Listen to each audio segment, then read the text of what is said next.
મારું નામ છે સોનલ જયેશ સુથાર અને મારી રેસિપીનું નામ છે સત્તુનું શરબત। સત્તુનું શરબત બનાવવા માટે જોઈશે સત્તુ પાવડર, જે શેકેલા દાળિયાને મિક્સરમાં ગ્રાઇન્ડ કરીને આ પાવડર બનાવવામાં આવેલો છે। આ છે કોથમીર અડધી વાટકી, ફુદીનો અડધી વાટકી, 2 થી 3 આમળા છે, દળેલી ખાંડ છે, જલજીરા પાવડર છે, સંચળ છે અને જરૂર મુજબ તમારે મધ લેવાનું।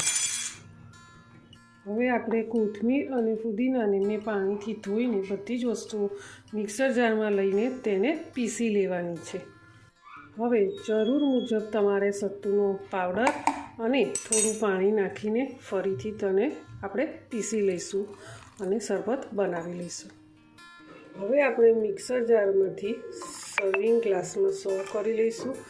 તેમાં જરૂર મુજબ આપણે નાખીશું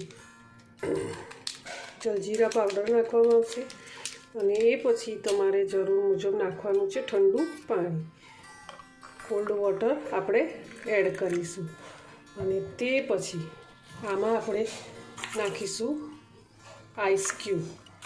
તમે આઈસ ક્યુબને સ્કીપ પણ કરી શકો છો। તો આપણું રેડી છે સત્તુનું શરબત, જે ઉનાળામાં તમને પીવામાં ખૂબ જ ગમશે। તો આપ પણ જરૂરથી બનાવશો સત્તુનું શરબત છે અને તેને આપણે પુદીનાના પાનથી સજાવીશું અને સર્વ કરીશું સત્તુનું શરબત, જે ઉનાળામાં તમને પીવામાં ખૂબ જ લાભદાયી છે। તમે બરફને અવોઇડ કરી શકો છો અને જ્યારે પણ સત્તુનો પાવડર રેડી રાખો તો જ્યારે બનાવવું હોય ત્યારે રેડી કરીને તમે આ શરબતની મજા માણી શકો છો। સત્તુનું શરબત।